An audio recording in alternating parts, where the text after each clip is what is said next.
And I don't think you have to buy like immediately. I think it's going to be a slow start to year 2 as well.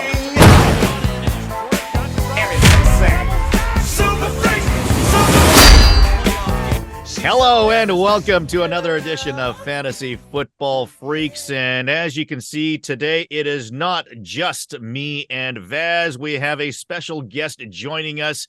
We have Matt in here to help us to break down some buy guys that you want to get right now. We've done videos like this in the past where Vaz has given his top 5 guys to go and get right now. I've given my 5, but we want to give you some other perspectives because there certainly are other opinions and other arguments out there. We have some pushback with them as well sometimes. And today we're going to get the opinion of Matt. So first off, Matt, thank you for offering your time to us and taking your time to come up with your list of guys to buy. Welcome to the show. Well, thanks for having me, guys. Appreciate the chance. All right. And as we get into your list, I've noticed that your list is sort of more of like almost like sleepers. I mean, these aren't the big names that you're going to be drafting in the second or third round of startup leagues and stuff. You've got some sneaky picks in there. So let's start off with the first one being Khalil Herbert, running back for the Chicago Bears. You're saying let's go out and buy him right now. Why? Yeah, well, the guys on my list today are just guys who I think are like people are kind of down on and that you could get for a decent price before the draft. And Khalil Herbert is just, for me, the perfect example. Like right now, everyone's down on him, especially after Chicago just signed Swift. So people see him as, the third option. But actually, he's still very good. There's a very good chance, even on draft day or before draft day, he gets traded. Like if he ends up in a place like Dallas, if Dallas doesn't get the running back they need, they're talking about re-signing Zeke. It's not really going to do anything. But if they can get him cheap, he'd be an option. And even if he stays in Chicago, Swift is Swift. He's not Mr. Dependability. Everyone loves Roshan, but I think he's still living off I was Bijan's backup. I could have been something. Like he had some spurts last year, but he hasn't really been the guy. Herbert was the guy a bit, and even they had Donta Foreman playing before Roshan a lot last year. So I think, like I said, even if he stays, worst case scenario, and I think he's going to get traded out. But even if he does stay, Swift is always hurt. Swift is not that dependable. Roshan is, they know what they have. He's a known commodity. And the fact is that, like I said, he's the third option. I think you get him for almost nothing right now, especially before the draft. So I've been trying to pick him up a couple places.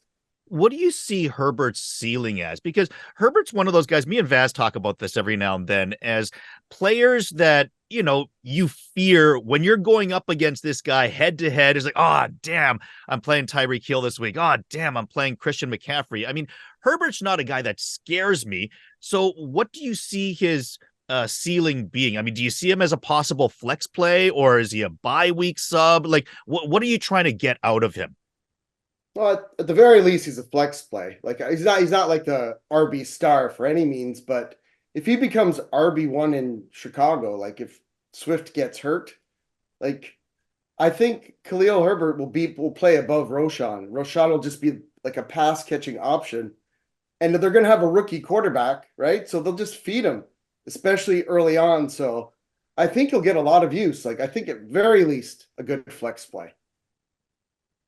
What I have to say, when I saw his name on your list, it kind of scared me because I'm very big on Swift, and I've got Swift in a couple of leagues. So one of the things that, I'm a Seahawks fan. So when things are going on in Seattle, I can confidently say that I know what goes on in Seattle better than most fantasy football, owners. I'm not as well versed in what goes on in Chicago. And when I saw, Herbert on your list as a Swiftie, I was kind of like, oh man, I hope you're not like a Chicago expert that's got some inside information where Swift is actually going to, get minimal snaps in compared to Herbert. I mean, have you had some, because I have seen some interviews where they're saying they want to use Swift sort of like how Swift was used in Detroit compared to how Swift was used in Philadelphia. Like, do you have some inside information that you're looking at when you look at Herbert? The only inside information I have is I'm a Lions fan. So I saw division, him sure. for years. So, even when he was with Detroit, he was never the guy who stepped up. He just never had that come on and take it. Like, I think most people started to see that if you watched Hard Knocks a couple of years ago. The coaches are saying, you have the potential to be this guy, just step up and do it. And he just never really did. And that's kind of why they shipped him out for nothing. So I just don't think, he's a great complimentary player. He has his spurts, but he's not the guy. And I think Chicago, depending on him to be the guy, it's great as a Lions fan, because in the division, I just don't think he's going to be that guy. Yeah. Vaz, any thoughts? Yeah, a few. So first of all, I really like the idea of adding backup running backs at this stage because especially the backup running backs that could take on a full workload if the starter were to get injured. I'm a little bit nervous to take Khalil Herbert in this situation and think like, oh, if Swift were to go down, then Herbert could step into the workhorse role because I'm not sure that that's him, and I don't think Roschon's going anywhere. Like Matt said, like I think Roschon will get some third down work, and he's the bigger back, so he could even steal goal line work. So I'm not sure that the Bears are like a particularly great running team. So I mean, it all depends on price. So like if you're getting like Khalil Herbert as a throw in to like a larger deal, I love it. Like because I loved getting backup running backs on the cheap if you can, but I'm not overpaying for him. And it's just because I don't think he has the ability to be a workhorse back if Swift were to get injured. And I think if Swift stays healthy, that's just a mess at best for Herbert. And I mean the one good thing is like it's his contract year, so it's very possible he's gone next year and then he's looking for another team. But even that being said, I don't think he's ever like a lead back. I just think like his time is passed. He had his opportunity. He didn't grab it, grab it by the horns, as they say. And I'm just not sure it's going to reappear for him.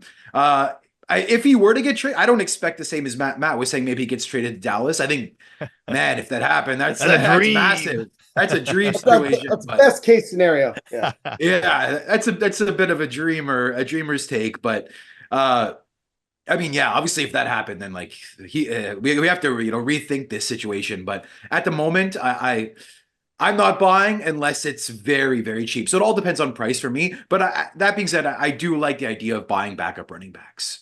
So Matt, you said that you have been trying to acquire him this off season. If you have gotten him, what did you pay to get him, or what have you been trying to offer to get him? He was basically a throw-in. Like he's somebody I'm like working on a bigger deal. Okay, just give me Herbert because I honestly think even if, like I said, worst case scenario, and they keep him, he's gonna get the ball a lot. Like Swift is not the guy you give it consistently 25 times every week. So you know what, Matt? When there's a guy I like Herbert, when there's a low end guy who's not valued very high, sometimes that like pushes me to get a bigger deal done because I'm like, yeah, I want to get Herbert, but I got to make him a throw into a bigger deal. So then I'll like try to get this other bigger deal done. So I get Herbert basically for free. So I do like when you like those like lower end guys, it sometimes like pushes you to make a bigger deal. So I like that. Yeah, I know. It's just like the movie Django Unchained, right?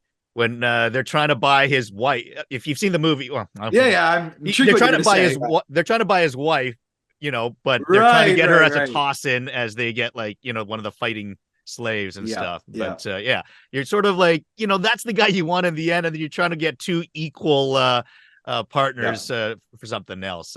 Totally get it. And yeah, if you can pull something like that off, why not? Let's take a look at the next guy on your list, Matt. You've got a buy guy for Michael Mayer. And of the guys on your list, This is the one that I like the most, even though I had an episode where I was debating with Vaz against Mayer. I actually do like him as a buy guy. Why do you like him? Well, I just like him because obviously Laporta did his thing last year, and everyone's loving McBride as well. They're pumping up these guys, and he's a forgotten commodity. And you do look at him like, who's he have throwing for him, like Minshew or O'Donnell? It's like nobody right now. There's a great chance they're going to get a QB, but even if they don't, they're still going to be feeding him in the most sense, I think. Like the coach loves him. He was one of the top ranked guys last year for a reason. He killed it in college. So I just think the potential is there. And again, the hysteria, everyone wants McBride or Laporta. And this guy, I just got him in a deal. It was like a late second, early third, something like that. Like it was kind of a throw-in thing because it depends on the league you're in, of course. But as a starting tight end, is like I'm all for it. I just think worst case scenario, no new QB this year, and he has like Minshaw just chucking it for his life to him or Zamir in the backfield, and I think it's again, people aren't loving him, and there's a chance the only way he can go is up. Like again, he had all the hype, he's down right now, so I'm just trying to buy him before he goes back up. Now, I can't do it for you. The inches we need are everywhere around us. What are you gonna do? Like! Like! Like! Subscribe! Subscribe! Subscribe! Subscribe! Yeah, I agree with you fully here, Matt. I love Michael Mayer as a buy, and let me expand on what you said a little bit. So I think last year he was given almost no opportunity to succeed. He was brought in. He started the season second on the depth chart. There was a lot of good receiving options on the team, as there still are. But I think like right out of the gate, he didn't have a chance to succeed. That being said, we saw his flashes. We saw the talent. It's evident he's a good player. And I think, as Matt said, like Laporta, came out hot, and we never see that in tight ends. Like tight ends never flash year one like that and put up crazy stats. But we saw the talent with Mayer, and I think the trend is with tight ends to give them a few years to adapt, and then we'll see them hit like year two or year three, like McBride has, right? There's a chance that like Mayer is like a Freiermuth, but I think he's more talented than Freiermuth. So, and right now they're valued probably similarly, but Mayer has a much higher ceiling in my opinion. So I really like the idea of going out and grabbing Mayer. And I don't think you have to buy like immediately. I think it's going to be a slow start to year two as well. So I think like let's say you're midway through year two and Mayer's still not really putting up good stats. I think you could look to get him like in season for maybe like a win now asset. So yeah, I really like the idea of buying Michael Mayer. Mayer reminds me of Cole Kmet before Cole Kmet was Cole Kmet. Like that tight end that you knew about the year before his draft year, didn't really do much in his first year and wasn't really in a good situation. So has the opportunity to be like that late bloomer, that like a post-hype prospect that can come up and really surprise later. But I think the question becomes, will he actually do it? And especially if you're in a 12-team super flex with just one starting tight end, he's the type of guy that, I mean, like Vaz mentioned, if he gets off to a bad start, somebody might even drop a guy like that, depending on, how deep the league is. So it's definitely someone that you should be able to get really cheap. And depending on how deep your bench is and how deep your league is, definitely a guy to watch for that has good home run upside, to become maybe like a top 10 tight end by the end of the season, even if he doesn't get off to the best start. But definitely, Yeah. like, I think we all agree that we like Mayer as a buy guy, especially if you're not paying too much to get him. Let's take a look at the third guy on your list to buy, Matt. You have Bryce Young. Yeah. Listen, I know terrible year last year, but I think it wasn't all his fault. And the way I look at Bryce Young is if he was in this year's draft, where would he be ranked as QB? And so, like right now, like I said, people just think he's too small, terrible year, he's going to do garbage. But even like recently, in just one orphan team I took over, I just swapped mid to first round and got Bryce Young for basically free. And like I'd put Bryce Young probably maybe after May. Like I think he's, Daniels had a great year, yeah, but it was 1 year. Bryce Young had a couple years, and if Bryce Young would have played last year, I'm a Michigan fan. They probably would have beat us. Like their quarterback was the issue. Like he was just dominant, and I know they brought the guy in from Tampa, who rebuilt Geno and Baker and all that. So I'm hoping, they play to his strengths a bit more. I'm just optimistic. Like I said, it's one of these cheap guys you can get for almost nothing. I think they're just going to focus playing to his strengths more. They have to improve the offensive line, obviously, but I think even like just a lot more quicker dump outs of like Miles Sanders or Chuba, they're going to be a lot more. Like that's what helped save Baker in Tampa. Like Rashid White became a star because of the system. I'm hoping a similar system will work the same, like help Miles Sanders and Chuba Hubbard, whoever it is. So, like I said, he's probably like the third, maybe fourth. If he was in the draft this year, he'd be going way higher. Like there'd be tons of hype about him. So, yeah, like I said, you can get him for almost nothing. Like the swap I did, I think I moved down 3 spots and I got Bryce Young. And I'm like, okay, I'm still going to get a very good player. It's worth the risk for me. Yeah, if you're not giving up much to get him, then certainly he does have upside. And that's a really good point that you bring up is who would Bryce Young be this season if he didn't have his past season? If you got a clean slate from what he showed us with Carolina in the situation that he was in, yeah, I mean, he'd be one of the big four. The big three, I think, would be a big four. He'd be in that second tier with Daniels and May, clearly.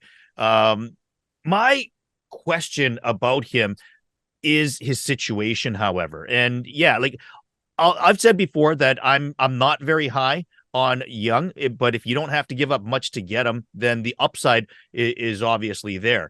My biggest question is, evaluators say there are some quarterbacks that no matter where they go, your Josh Allens of the world, perhaps you could even say that for Trevor Lawrence to a certain degree, is they're going to be okay, if not amazing. Like in a bad situation, they're going to be okay. In a good situation, they're going to be amazing. And then you have those other quarterbacks that, in a good situation, they're going to be good. But in a bad situation, they're not. And that's what I wonder about Young is his situation just so bad for him that he's not going to be able to flourish and become what he was meant to be if he was, let's say, in San Francisco. Like we're going to see Caleb Williams go to Chicago, right? It's almost like Brock Purdy playing for San Francisco. But the problem is that's not Bryce Young's situation. His situation is he's the guy that was the first overall pick. Therefore, with the worst team that didn't have a first, that doesn't have a first round pick this year as well, that finished last overall, I just wonder if his situation is going to overwhelm him. But certainly if you can get him for really, really cheap, he obviously has a good ceiling. Yeah, let me add something here. Yep. Yeah, sorry to cut you off there, Matt. But I think there is potential for Bryce Young this season. I think they are improving the offense a little bit, and he for all the negatives we saw last year, there were some positives as well. Like he stayed healthy all season despite being the smaller player. So I think he's able to avoid the big hits, and like he was sacked more than anyone, and he didn't get hurt. Right. And then they've brought in Deontay Johnson, who gets open quickly. And they've brought in a new offensive coordinator who I think will help him a lot too. The problem is there were a lot of throws last year that were just god awful, like absolutely terrible. Like would throw it right to the opposing like middle linebacker. And I was like, where like, I thought he was a smart player. What am I seeing here? He just looked terrible. So, I was hoping he would read the field a little bit better than I saw last year, and I'm worried that maybe he doesn't. That being said, like I think there were some growing pains for rookies. There are growing pains for all rookies. I think it is possible he turns it around, and I like Matt. I think it is a possibility. Being that he was the first overall pick, I think he'll get plenty of opportunity to turn it around. I think even if he does struggle this year, he'll get a third chance, he'll get a fourth chance. So, and I think the offense will keep improving around him. So, I do like the idea of buying Bryce Young if somebody is not a believer. But that being said, I do still worry that he's not it. They Matt, have to build the line. That was the issue. Like if they get a better line, that's why he was under pressure all the time. And Deontay Johnson, like he was thrown to Thielen and Mingo last year. Yeah. Deontay Johnson steps that up big time. And I think they're going to get Miles Sanders better involved as well. So I'm optimistic. Again, it's a cheap get before the draft. That's all he is. What's your value on him, Matt? Like, what do you think, let's say for draft capital this year, if you had to give up one pick in this year's draft, how far would you be willing to go? How high of a pick would you give up for one pick for Bryce Young right now? For 12-team Superflex, Jason, is that what you're wondering? Yeah. Okay. I think I could easily get him for a late first. Like I honestly think people think they're that much out of him. And like I said, if I have nobody else, it's worth a gamble because you look at even all the rookie mock drafts, who's getting taken there. Yes, there's a lot of receivers, but receivers are gambles. This guy was, the first pick overall. He was dominant at Alabama. So I would give up a mid to late first, especially if I needed a quarterback, that type of deal. Not knowing where McCarthy's going yet, would you take Young over McCarthy? Yes. Again, I'm a Michigan fan, and like I said, I think Alabama would have beat us if Bryce Young was playing. Like, I don't know if you watched the game, but listen, McCarthy's good, but I'm shocked by the hype. Like, yeah, me too. The system he was in, it was mainly running, and he did hit some throws. He's got all the skills. He looks like a great quarterback, but he never did anything to convince anybody that he's like the next Aaron Rodgers. But like even at the beginning of the draft cycle, they said maybe second round pick. All of a sudden, someone leaked that maybe Washington was interested at number 2, and he's just it's all bunch of BS. I think like he's good. He might be good, but he's not a star. I think Bryce Young is better than McCarthy. Yeah, I think about the draft, like I think there's so much hype around him going early that I think he's probably going to go early. But to be honest, Matt, when I watch the tape on JJ McCarthy, he misses a lot of easy throws, and I just don't get it. Like I'm not a quarterback guru by any means, but like what I see on tape, I'm not in love with. I just don't get the hype. And I think, honest to God, I know, honest to God, if Bryce Young had a better situation, I'd prefer Bryce Young over JJ McCarthy. But like because he doesn't, I'm not sure. For me, it's like a 50-50 at this point. But for sure, I know that because he has the first overall draft capital, and if he had a slightly better situation, maybe a better O-line, then I would prefer Bryce Young over JJ McCarthy. Right now, I'm not sure. Yeah, I mean, for me, it's pretty much the same. It's just a matter of McCarthy maybe being able to go to a place like Minnesota or Denver or these good landing spots. Obviously, if McCarthy goes to like New York or New England, give me Young. But anywhere else, I feel like I'd be taking McCarthy based on landing spot. Right. But let's take a look at number 4 on your list of buys. We are looking at David Montgomery. Why? Wow. This is the homer pick again, and I've been able to grab him. Gibbs finished the season so brilliantly, and they were playing him at the goal line. They were doing everything. Like they saw him. Like I think a lot of people think that he's taken over as the number 1, and I just don't see it. Like I still think Detroit's going to be like 1A, 1B. Like but you talk to people about Monty, and they're down on him. They think, okay, it's Gibbs, but Monty just signed like a 3-year contract last year. They love him. Monty and Gibbs, they love each other. Like they're all about helping each other out, getting their stats. It's just a good deal. And I think Monty over the season will be the main red zone guy. Like, just because of his size and his demeanor. Like Gibbs is great and all, but you don't want to put him in situations where he's going to get killed. So like I said, if Gibbs doesn't get hurt, at the very least, Monty is still somebody you could plug in as a running back too. in a bad week. But if Dick Gibbs does get hurt, it's to the moon in that offense. So like I've been getting him in some trades kind of as a throw in as well. I think I Wow. gave up a mid second to get him because again, people just think Gibbs and they think running backs, but every team is splitting running backs. There's no even like Bijan had a lead or whatever. Like I don't know why people still think there's only like one running back per team. And Detroit uses all the weapons. So I just think he's grab him if you can. Yeah. I like the fact that you're giving us analysis from Detroit. Like I said before, as a Seattle fan, I feel like I know my team better than anyone else. And like I have a friend who's a Denver Broncos fan. And one thing that I'll never do is I will never trade for a Denver player from his team. Because if he's willing to get rid of that Denver player, then I know that there's a reason that he knows that he's not telling me. So in the same sort of way, if you're giving me insight on Detroit on how you feel about that timeshare, I know that you're going to know that timeshare, I would think, certainly better than me. And when you look at how they were using not just Montgomery, but before when Swift was there and how his timeshare went as an example and goal line touches and stuff like that, you can see that Detroit does like to spread it out a bit in the backfield. Just another reason why we talked about Swift earlier. Like they had Jamal Williams taking all the balls. Yeah, exactly. Back in the day. Like Swift is not that guy. So, well, but yeah, see, Monty is. I love him. Vaz, any thoughts?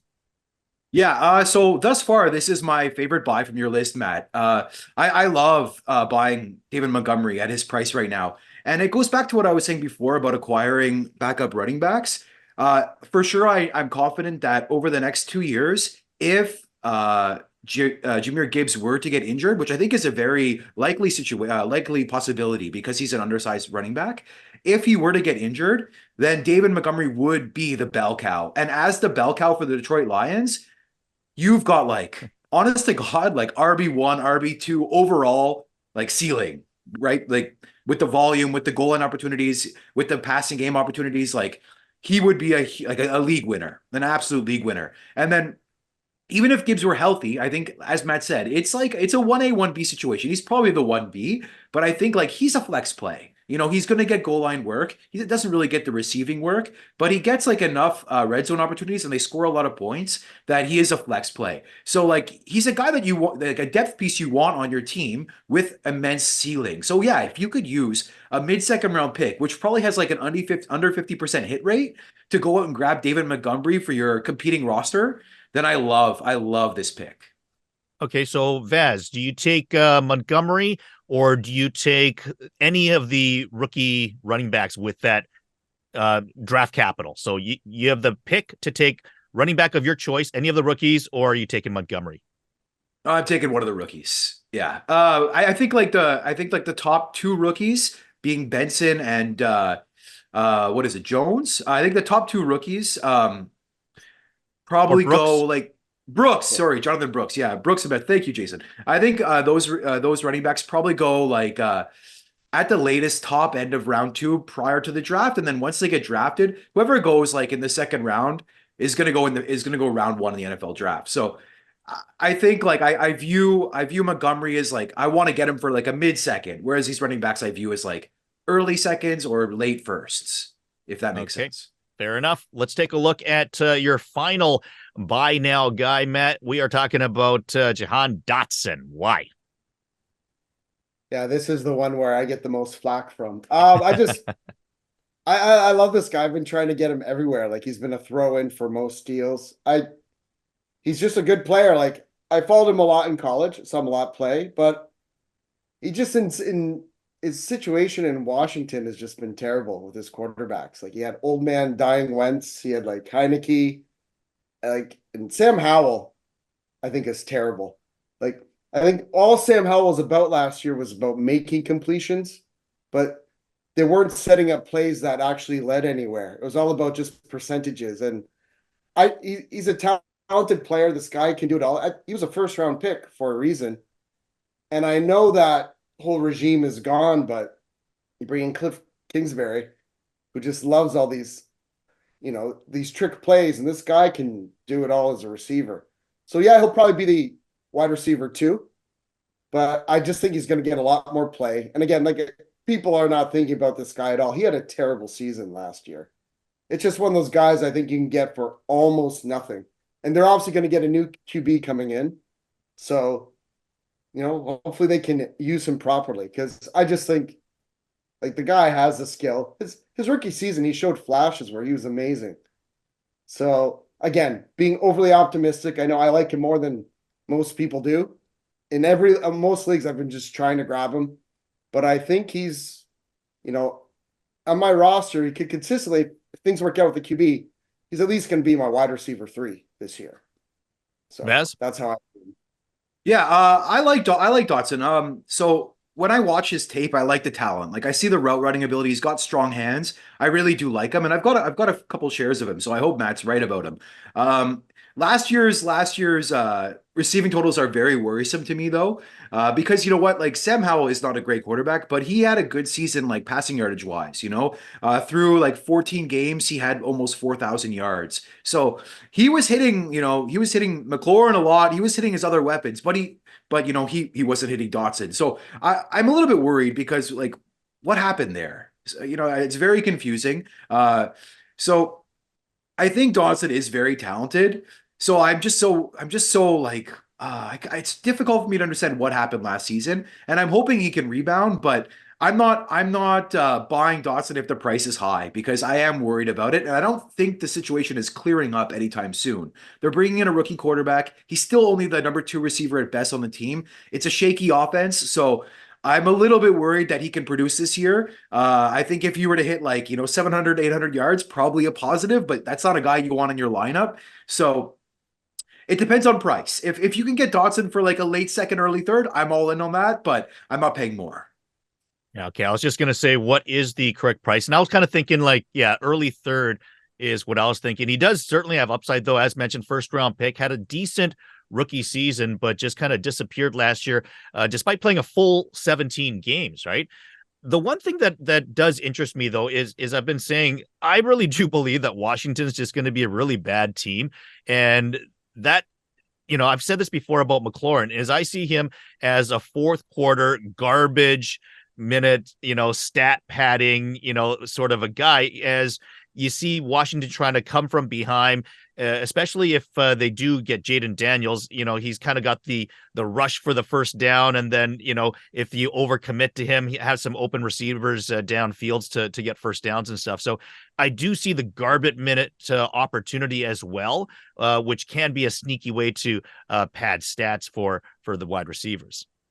Yeah, but they also brought in Eckler, so it's going to be even more targets to like, targets are going to be even harder to come by. So I do worry about him for this season. And if they bring in Daniels, like, May would be better, at least.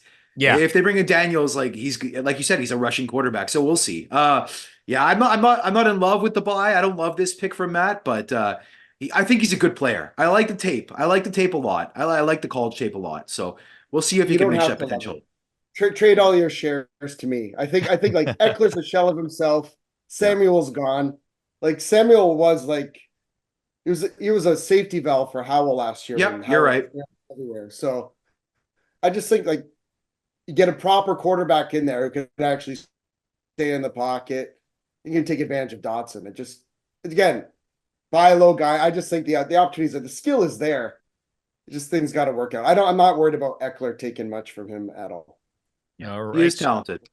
Yeah, there we go. 5 guys that Matt is buying. I think most of these guys are definitely buy low guys in terms of the price. Vaz and I did our buy guys before that. We're probably a little bit more expensive, more like early second round picks in a lot of cases, where I think we're looking at more like mid, late second round, in some cases, even maybe a third round pick or lower, or a throw in guy. But you never know. Sometimes these are the guys that become your lottery tickets to win a season. Certainly, Matt, we want to thank you for joining us and offering your insight. And also remember to leave your comments as well. What do you think of Matt's list? And if you have questions about, different guys that you want to buy or sell, leave those comments below as well. We love talking and commenting on that. And also, we do have a Facebook group that I will leave in the description section as well. You can pop in there, join the group, and offer some discussion topics there as well. But once again, like the video, subscribe to the channel, and we'll see you next time on another edition of Fantasy Football Freaks.